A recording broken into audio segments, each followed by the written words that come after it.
Hello again, back to my music room. This session is for the top end of the more advanced students, and might be interesting for adults and teachers as well. It's more to do with the science of music than anything else. There's a thing called the Harmonic Series. Now, all music sound is created by vibrations, and the science behind this was first being discovered and written about by Pythagoras, we think, right back 500 years BC. So this isn't something new. It is the mathematics and science of the sounds that are produced and how they are produced.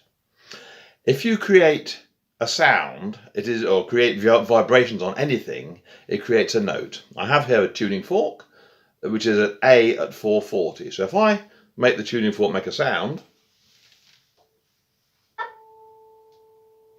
that note there is A, and that actually is this A here. And this A in the treble clef here is at 440 vibrations per second. I'll just write that in, 440. It's a physics fact, and that's how it is. And you can play that note on any instrument. I have here a flute. I'll play the same note. That's also at 440 vibrations per second. Did you notice a slightly different sound from the flute to the tuning fork? I'll explain that a little later as we go on. So if you look at the vibrations of the A at 440 and you double the vibrations, the note sounds an octave higher. So we have our A at 440. Double the vibrations. We have A at 880. That's this A up here. Just write that in. 880. Likewise, if you halve the vibrations, 440 down to 20, you have this A here. And every time you double, you go up an octave. So this A right up here is 1,760 vibrations per second. But the principle is the same all the way around. Now, interestingly, you get this series of harmonics come from every note. And I'm going to just move the camera a minute so I can show you and demonstrate something for you. Let's see, if I put it about there, I think that would do it. Because I have here a cello. It's a stringed instrument, and it is perhaps one of the easier instruments to, let me just push that back a bit further for you there. One of the easier instruments to demonstrate how music sounds work. So if I take the bow and I bow the lowest string, I don't know if you can see that, I'll bring it a little closer. That string is actually vibrating. You see it shaking? That's actually a very low C. If I touch it halfway, what actually happens is that the string divides into two, and that half vibrates, and this half vibrates at double the speed, giving you the octave.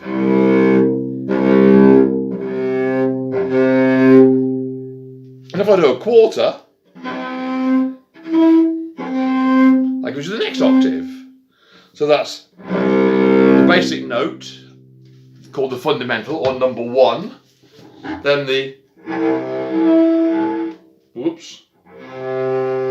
second harmonic, and so it goes on.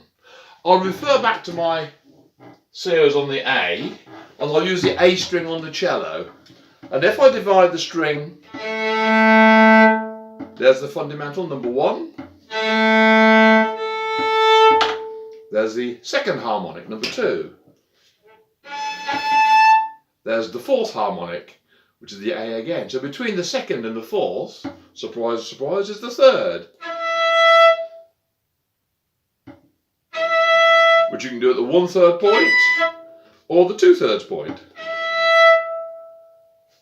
And so it continues. Every time you divide the string, it goes to the next note up. So you have number one, 2 gives the octave, 3 gives you the fifth,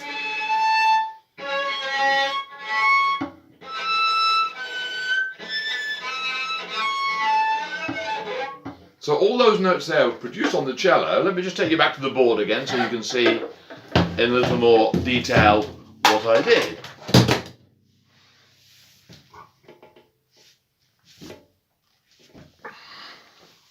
I had the A, then the A, E, A. And the higher you go, every time you double, so 1, 2, 3,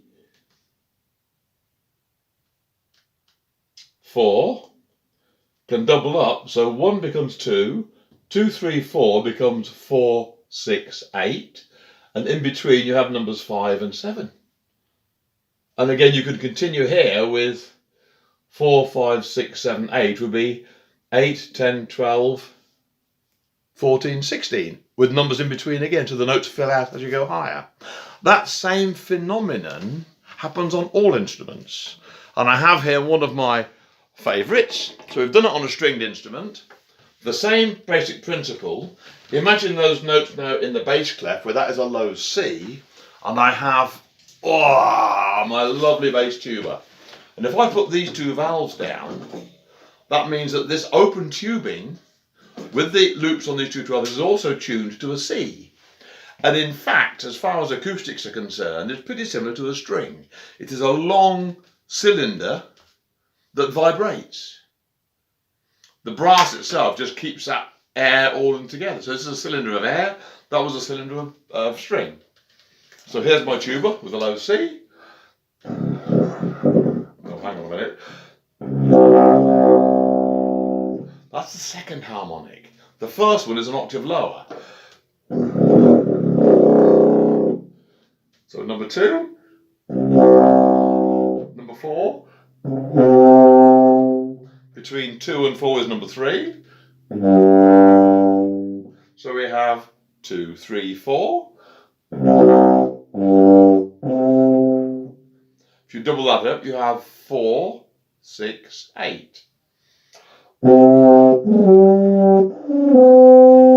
And between 4 and 6, surprise, we have number 5.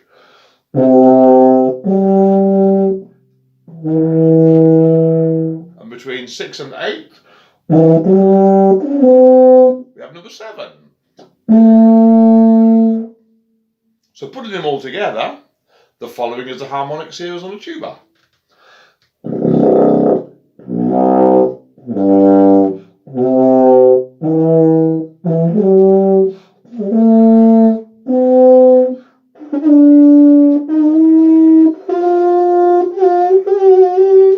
And it goes up as high as my lip muscles can take me. And the higher you get, the closer they get together. All the same principle. Whenever you double, you go from up the octave. Now then, we also have, as I showed you earlier, the flute. I'm going to take the flute, for those who are flute players, take the note G. That's number 1 harmonic. The second harmonic is the octave.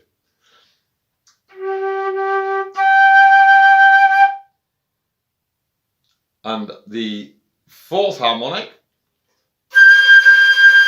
to aid that, I've just vented a key at the back there. So that's 1, 2 and 4.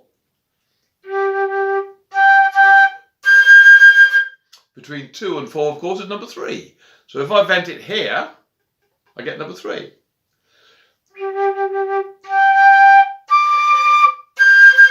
And if I continue up to the next one, number 5. It's all based on the G fingering, but with little vents here to help it.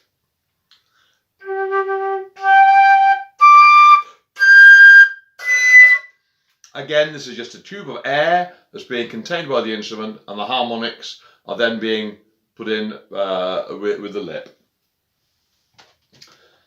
Something else that's rather interesting, I have here a clarinet.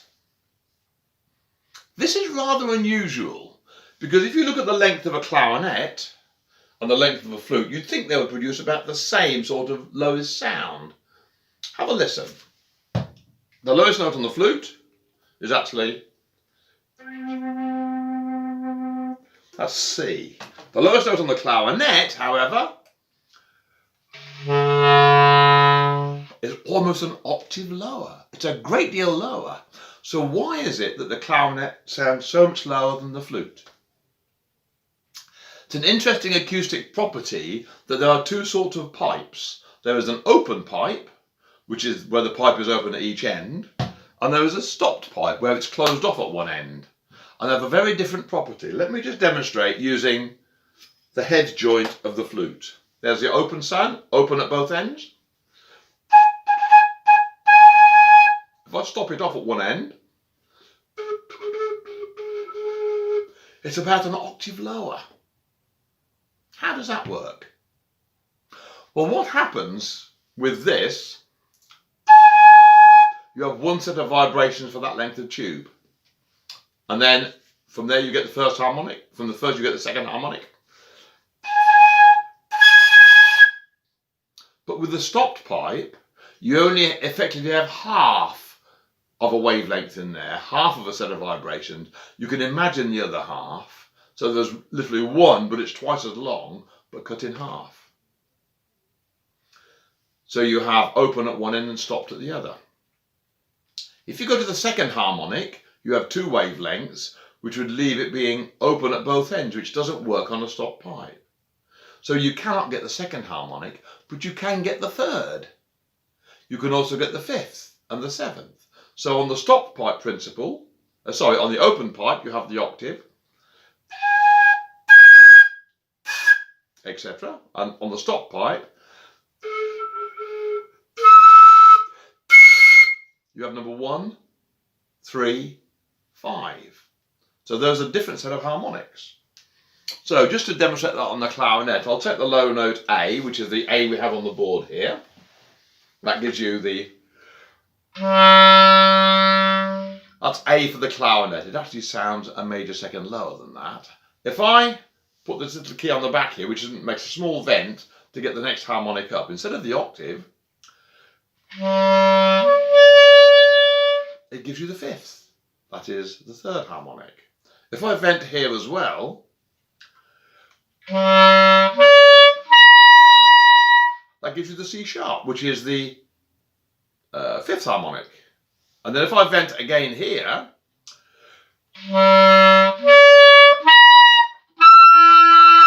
it gives you a sort of a flat, not very well in tune G. But that's all based on that length of pipe, but only using the odd numbered harmonics. I hope you found that interesting. Let's just have a little look-see. Back to the board again.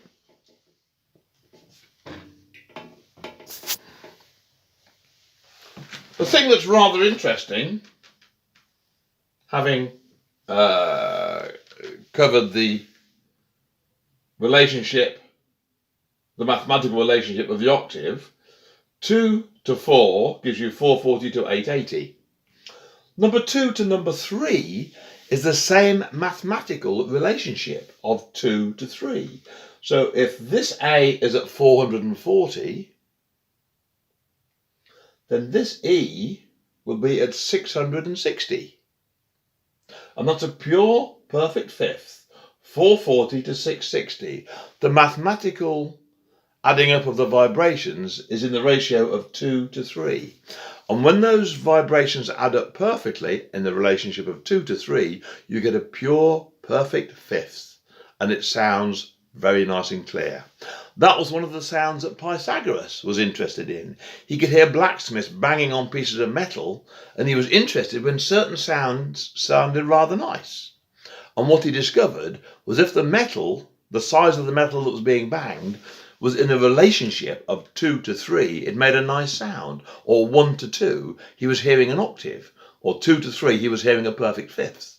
So those sounds are all based on the vibrations and the mathematical relationship between them. So it goes from 4 to 5 is a mathematical relationship.